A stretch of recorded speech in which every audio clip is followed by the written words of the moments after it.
الحمد لله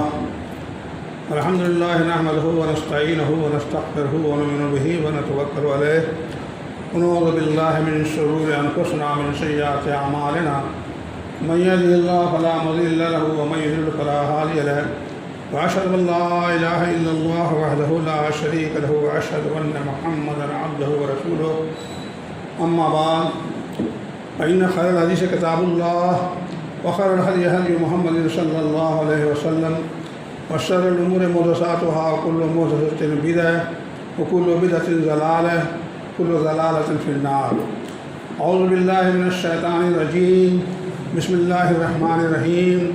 قاف والقرآن المجيد بل عجبوا أن جاءهم منذر منهم فقال الكافرون هذا شيء عجيب أإذا متنا وكنا ترابا ذلك رجع بعيد قد علمنا ما تنقص الأرض منهم وعندنا كتاب حفيظ بل كذبوا بالحق لما جاءهم فهم في أمر مريج أفلم ينظروا إلى السماء فوقهم كيف بنيناها وزيناها وما لها من فروج والأرض مددناها وألقينا فيها رواسي وأنبتنا فيها من كل زوج بهيج تبصرة وذكرى لكل عبد منيب ونزلنا من السماء ماء مباركا فأنبتنا به جنات وحب الحصيد والنخل باسقات لها طلع نضيد رزقا للعباد وأحيينا به بلدة ميتا كذاك خلود كذبت قبلهم قوم نوح وأصحاب الرس وثمود وعاد وفرعون وإخوان لوط. أما بعد قال سبحانه وتعالى في القرآن المجيد أعوذ بالله من الشيطان الرجيم بسم الله الرحمن الرحيم وقال ربكم ادعوني أستجب لكم إن الله يستكبرون عن عبادتي سيدخلون جہنم داخرین. محترم حاضرین، تمام حمد و ثنا اور تعریف اور توصیف اور بڑائی و کبریائی اللہ رب العالمین کے لیے ہے جو سارے جہان کا خالق اور مالک ہے اور عرش و فرش پر اور بر و بحر پر اسی کی حکمرانی و فرما روائی ہے. اور لاکھ لاکھ درود و سلام نبی رحمت صلی اللہ علیہ وسلم پہ جن کے توسط سے ہمیں قرآن اور سنت کی روشنی ملی ہے. اللہ تعالی ہمیں قرآن اور سنت کے مطابق زندگی گزارنے کی توفیق عطا فرمائے. محترم حاضرین، خطبہ مسنونہ کے بعد میں نے سورہ مومن کی چھوٹی سی آیت 60 نمبر کی آیت تلاوت کی ہے اور اس کا جو مفہوم ہے وہی میرے خطبے کا موضوع ہے. اس میں اللہ رب العالمین نے فرمایا وقال ربکم ادعونی استجب لکم. اللہ تعالیٰ کا فرمان ہے کہ مجھ سے دعا کرو. ادعونی، مجھ سے دعا کرو. استجب لکم، اور میں تمہاری دعا قبول کروں گا. ان الذین یستکبرون عن عبادتی سیدخلون جہنم داخرین. اور جو لوگ دعا سے استکبار کرتے ہیں، دعا سے روگردانی کرتے ہیں، منہ پھیرتے ہیں، تو یہ ان کو اللہ رب العالمین جو ہے جہنم میں ذلیل کر کے داخل کرے گا. اس چھوٹی سی آیت میں کئی باتیں بڑی واضح انداز میں بیان کی گئی ہیں. پہلی بات تو یہ ہے کہ اللہ رب العالمین نے اپنے بندوں کو حکم دیا ہے کہ تم اپنے رب کو پکارو. ادعونی، مجھ سے دعا کرو. اور دوسرا، اللہ نے اس کا وعدہ کیا ہے کہ جو تم دعا کرو گے میں اس دعا کو قبول کروں گا. اور تیسری بات یہ کہی ہے کہ یہ دعا کیا ہے؟ عبادت ہے. ان الذین یستکبرون عبادتی. یہ دعا جو تم کہہ رہے ہو اس کو دوسری آیت کے حصے میں کہا گیا ہے یہ عبادت ہے. اور جو لوگ اس عبادت سے گریز کرتے ہیں یا دعا مانگنے سے گریز کرتے ہیں تو یہ گویا ان کی طرف سے ایک استکبار ہے، تکبر ہے، گھمنڈ ہے. اور ایسے لوگوں کو اللہ رب العالمین کی طرف سے یہ وعید ہے کہ ان کو رسوا اور ذلیل کر کے اللہ تعالیٰ جہنم میں داخل کرے گا. محترم حاضرین، اندازہ کیجیے کہ اللہ رب العالمین نے اس چھوٹی سی آیت میں کتنا وسیع مفہوم پیدا کر دیا ہے. اور اس دعا کو جس کو ہم زیادہ اہمیت نہیں دیتے اپنی زندگی میں، اللہ نے کہا یہ عبادت ہے. قرآن میں آیا ہے ان الدعاء، حدیث میں آتا ہے ان الدعاء هو العبادت، یعنی دعا ہی عبادت ہے، جس کو تم نماز پڑھنا کہتے ہو اور عبادت کے دوسرے بہت سارے طریقے ہیں، تو کہا گیا یہ دعا خود جو ہے عبادت ہے۔ اور دوسری جگہ حدیث میں اللہ تعالیٰ نے فرمایا کہ نبی اکرم صلی اللہ علیہ وسلم نے فرمایا الدعاء مخ العبادت، کہ یہ دعا جو ہے عبادت کا مغز ہے، یہ عبادت کی روح ہے، بڑی قیمتی چیز ہے، اور چاہیے کہ دعا اللہ سے کی جائے، اللہ سے مانگا جائے۔ اللہ العالمین نے دعا کے اندر بڑی تاثیر رکھی ہے، بڑی تاثیر رکھی ہے، ایسی تاثیر رکھی ہے کہ تقدیر کو پلٹ دیتی ہے۔ یہ اگر تقدیر کے خلاف کوئی چیز ہو سکتی ہے تو دعا کے ذریعے، یعنی اللہ رب العالمین نے جو دعا بندہ کرتا ہے تو اس دعا کے توفیل میں تقدیر کو پلٹ دیتا ہے۔ بڑی الجھن پیدا ہوتی ہے بعض ذہنوں میں، وہ کہتے ہیں کہ جو تقدیر میں لکھا ہے وہ ہو کے رہے گا، تقدیر کا لکھا ٹل نہیں سکتا۔ بات تو صحیح ہے، لیکن اللہ رب العالمین ہی کاتب تقدیر ہے، تقدیر کا لکھنے والا بھی وہی ہے اور تقدیر کو مٹانے والا بھی وہی ہے۔ اللہ نے اس کو اللہ نے اپنے اندر جو قدرت رکھی ہے وہ دعا کو قبول کرتا ہے، دعا جب بندہ کرتا ہے تو تقدیر کو مٹا دیتا ہے۔ آپ پوچھیں گے یہ کیسے ہو سکتا ہے؟ یہ میں نہیں کہتا، قرآن خود کہتا ہے یمحو اللہ ما یشاء ویثبت وعندہ ام الکتاب، کہ اللہ رب العالمین کے پاس جو ام الکتاب ہے، ام الکتاب یعنی لوح محفوظ، جس میں اللہ تعالیٰ نے کائنات کی تمام چیزوں کی تقدیر لکھی ہے، اور جب بندہ دعا کرتا ہے اور اس کی دعا اس کی تقدیر کے خلاف ہوتی ہے تو اللہ تعالیٰ اپنے لکھے کو مٹا دیتا ہے اور بندے کی دعا قبول کرتا ہے۔ اندازہ کیجیے آپ، یمحو اللہ ما یشاء، جس چیز کو اللہ تعالیٰ چاہتا ہے محو کر دیتا ہے، اس کو آج کی زبان میں کہہ لیجیے کہ اسے ڈیلیٹ کر دیتا ہے۔ آپ بہت سی چیزیں ہیں آپ کے موبائل میں محفوظ ہوتی ہیں، سیو ہوتی ہیں، آپ اس کو ڈیلیٹ کر دیجیے، یہ آپ کے ہاتھ میں ہے ڈیلیٹ کرنا۔ اللہ تعالیٰ کہتے ہیں یمحو اللہ ما یشاء، یعنی اللہ جس چیز کو چاہے محو کر دے، مٹا دے، ویثبت اللہ ما یشاء، اور جس چیز کو چاہے ثابت رکھے۔ وَعِنْدَهُ أُمُّ الْكِتَابِ، اس لیے کہ ام الکتاب تو اسی کے ہاتھ میں ہے۔ ام الکتاب نہیں، لوح محفوظ، لوح محفوظ میں اللہ تعالیٰ خالی لے کے چھوڑ نہیں دیا ہے، تختی نہیں لگا دی ہے، اس میں کم زیادہ وہ کرتا رہتا ہے، لیکن کب؟ جب بندہ دعا کرتا ہے، تو بندہ جب دعا کرتا ہے، دعا کی تاثیر سے اللہ رب العالمین جو ہیں، اگر کوئی دعا اس کی تقدیر کے خلاف لڑ جاتی ہے تو تقدیر کو اللہ رب العالمین مٹا کر کے اس کی دعا کو قبول کرتا ہے۔ اندازہ کیجیے آپ کی دعا کو اللہ رب نے کتنا قیمتی بنایا ہے، اس کے اندر کتنی تاثیر ہے، کتنا اثر ہے۔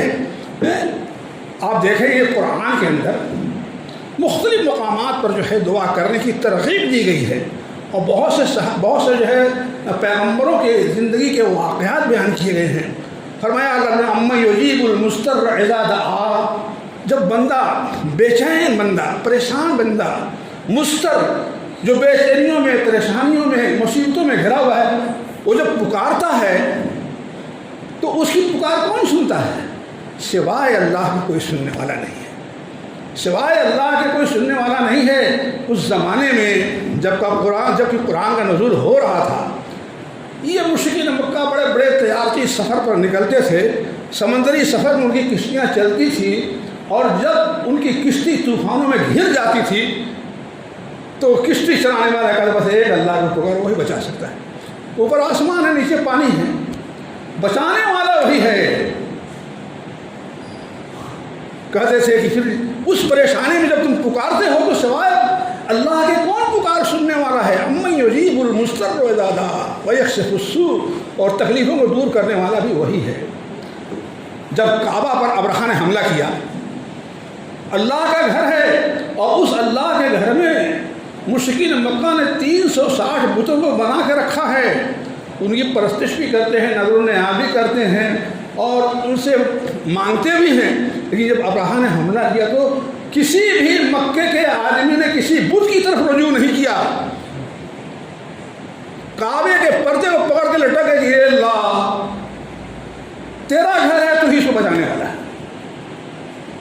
تو میں یجیب المضطر اذا دعا کے معنی یہی ہیں کہ جو پریشان حال تکلیفوں میں گھرا ہوا، مصیبتوں میں گھرا ہوا، جب اللہ کو پکارتا تو سوائے اللہ اس کی فریاد سننے والا نہیں ہے، وہی جو ہے دعا قبول کرتا ہے۔ حضرت ایوب علیہ السلام کا واقعہ آپ جانتے ہیں، بہت سارے واقعات قرآن کے اندر موجود ہیں اور اس سے عبرت و نصیحت حاصل کی جا سکتی ہے۔ حضرت ایوب علیہ السلام کا صبر مشہور ہے، صبر ایوب۔ اللہ نے ان کو بہت کچھ دیا تھا، مال و دولت، حال و اولاد، عزت و جاہ و جلال، سب کچھ دیا تھا، لیکن اللہ نے وہ آزمایا۔ مال و دولت بھی ختم ہو گیا، اولاد بھی ختم ہو گئی، ان کے چاہنے والوں نے بھی ان کو چھوڑ دیا، اور ان کے جسم کے اندر جو ہے کوئی بیماری لگ گئی، کوئی روگ لگ گیا، یہاں تک کہ پورا جسم کسی موذی مرض میں مبتلا ہو گیا۔ اللہ رب العالمین نے سوائے دل اور زبان کے کوئی چیز چھوڑی نہیں تھی، سب پورا جسم جو ہے وہ سمجھ لیجیے کہ بیماری کی تکلیف سے تڑپ رہا تھا، مگر پھر وہ صبر کیے جا رہے تھے۔ اللہ آزما رہا تھا، وہ جبر آزما تھا اور یہ صبر آزما تھے۔ انہوں نے بھی جو ہے اس کا امتحان دیا۔ ایک بیوی جو ان کے ساتھ رہ گئی تھی، بڑی وفاشار، بڑی خدمت گزار، کہتے ہیں کہ حضرت یوسف علیہ السلام کی پوتی یا بیٹی تھی، اس نے کہا کہ آپ کی یہ حالت ہے، کیوں نہیں اللہ تعالیٰ سے دعا کرتے؟ اللہ تعالیٰ نے دعا کرنے کا حکم دیا ہے، تو کیوں نہیں اللہ کے حکم کے مطابق آپ دعا کرتے کہ اللہ تعالیٰ یہ مصیبت دور کر دے؟ حضرت ایوب علیہ السلام نے سوچا کہ اگر میں اللہ سے یہ دعا کرتا ہوں کہ اللہ میری یہ مصیبت دور کر دے، تو میرا صبر جو ہے ناکام ہو جائے گا، میرے صبر کے دامن پر داغ لگ جائے گا۔ لیکن اتنا کہا انی مسنی الضر وانت ارحم الراحمین، قرآن کے الفاظ ہیں۔ حضرت ایوب علیہ السلام نے اتنا کہا انی مسنی الضر، اے اللہ مجھے بہت تکلیف نے گھیر رکھا ہے، اور تو بڑا رحم کرنے والا ہے۔ یہ نہیں کہا کہ اللہ میری تکلیف دور کر دے، کہیں ایسا نہ ہو کہ میں صبر کے امتحان میں پھیر جاؤں۔ صرف اتنا کہا کہ اللہ تو ارحم الراحمین ہے، اتنا کہنا تھا کہ اللہ رب العالمین نے ان کے دل پلٹا دیے، اللہ نے ان کی دعا قبول کر لی۔ فاستجبنا لہ، اللہ نے ان کی دعا فوراً قبول کر لی، اور اس کے بعد سے ان کے تمام حالات پلٹ کے آ گئے۔ اس طرح یہ حضرت یونس علیہ السلام کا واقعہ بہت مشہور ہے۔ جس قوم کی طرف یہ مبعوث کیے گئے تھے، وہ قوم ماننے کو تیار نہیں تھی۔ نینوا کا علاقہ تھا، 1 لاکھ سے اوپر کی آبادی تھی، ان کو وہ دعوت و تبلیغ میں لگا دیا تھا دن رات، مگر سننے کو ماننے کو تیار نہیں۔ آخر میں انہوں نے یہ غصے میں کہ تم پر اللہ کا عذاب آ کے رہے گا، اور غصے میں وہاں سے چلے گئے۔ جب تک اللہ کا حکم نہیں ہوتا، کوئی پیغمبر اور رسول اپنے قیام دعوت سے یا جہاں پر اس کا قیام ہے وہاں سے ہجرت نہیں کر سکتا۔ نبی کریم صلی اللہ علیہ وسلم نے بھی اس وقت ہجرت کی مکے سے جب اللہ کی طرف سے حکم آ گیا، تو اللہ کے حکم کے بغیر وہ وہاں سے چھوڑ کے چلے گئے، ان کی یہ غلطی تھی۔ اور گئے، آپ کو معلوم ہے واقعہ یہ ہے کہ دریا میں ایک کشتی جانے کے لیے تیار تھی، کشتی میں بیٹھے اور اس کے بعد کشتی جو ہے کچھ دور چلی گئی، بھور میں پڑ گئی۔ لوگوں نے کہا معلوم ہوتا ہے کوئی ایسا آدمی ہے جو اپنے آقا سے ناراض ہو کر کے چلا ہے، اس کو اس کشتی سے نکل جانا چاہیے۔ حضرت ایوب علیہ السلام نے کہا کہ میں ہی تو ہوں، اللہ کے حکم کو، اس کے حکم کے بغیر میں وہاں چلا، میں ہی وہ غلام ہوں۔ اور کہا جاتا ہے، بعض روایت میں آتا ہے کہ لوگوں نے پھینک دیا، خود ہی دریا میں کودے۔ ایک مچھلی منتظر تھی، انتظار کر، جیسے کودے دریا میں مچھلی نکل لیا، دریا میں مچھلی نے نگل لیا۔ مچھلی کو اس کو اپنی غذا بنانے کی اجازت نہیں تھی، صرف یہ تھا کہ تم ان کو نگل جاؤ۔ پیٹ میں لے کے گھومتی رہی، اور جب پیٹ میں گئے، ایک تو سمندر کا اندھیرا اور سمندر میں مچھلی کے پیٹ کا اندھیرا۔ حضرت یونس علیہ السلام کو احساس ہوا میں نے غلطی کی ہے، اپنے رب کی حکم دونی کی ہے، بغیر اس کے حکم کے میں نے اس دعوت و تبلیغ کے مقام کو چھوڑا ہے۔ اللہ رب العالمین کے دل میں یہ بات ڈالی، کہو لا الہ الا انت سبحانک انی کنت من الظالمین۔ یہ دعا پڑھی، یہ کلمات ادا کیے، اس دعا کی تاثیر یہ تھی کہ مچھلی پل بھر کے لیے برداشت نہیں کر سکے اپنے پیٹ میں حضرت یونس علیہ السلام کو باہر اگل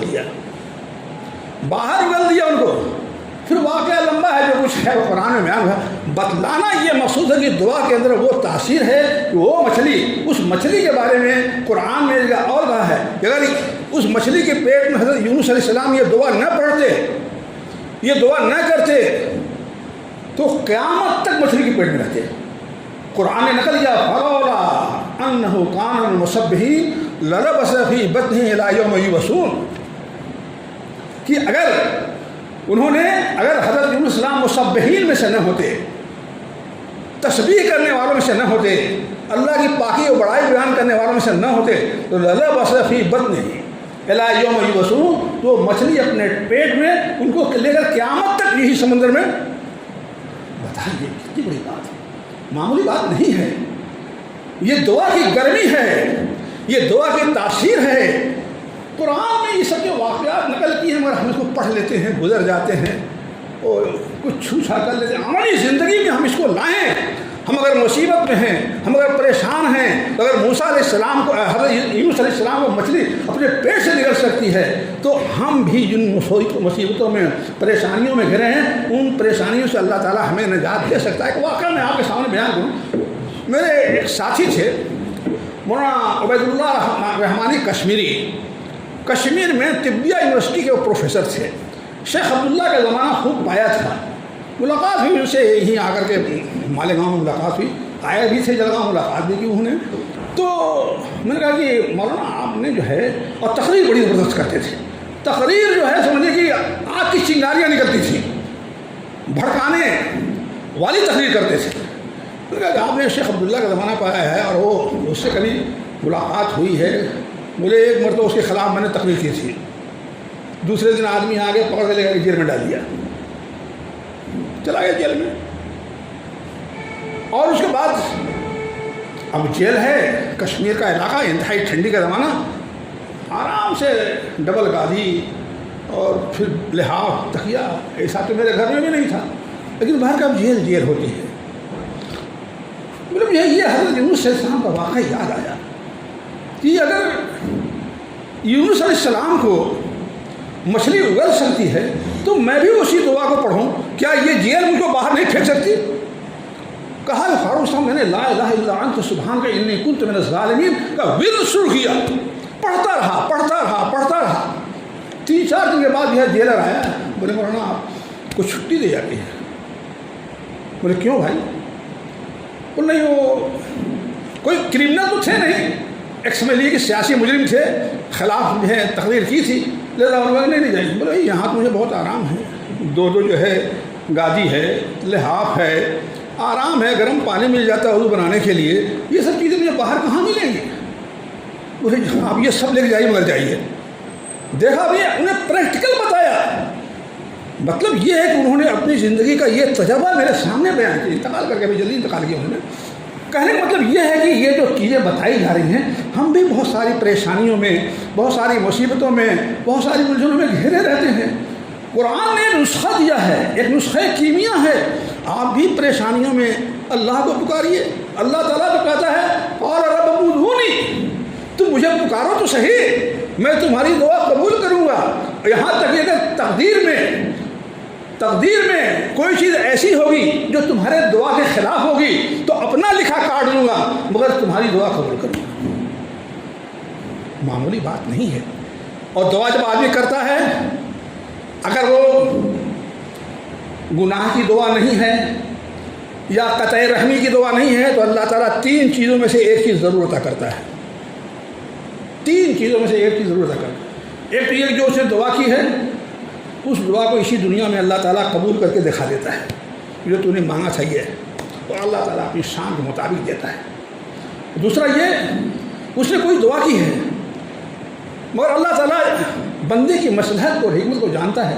اس پر آنے والے کوئی مصیبت، کوئی حادثہ، کوئی بلا، کوئی بیماری ہے، اللہ تعالیٰ وہ دعا قبول نہ کر کے اس کے بدلے میں اوپر آنے والی مصیبت کو، بلا کو ٹال دیتا ہے، جس کا علم سوائے اللہ کے ہمارے پاس نہیں ہے.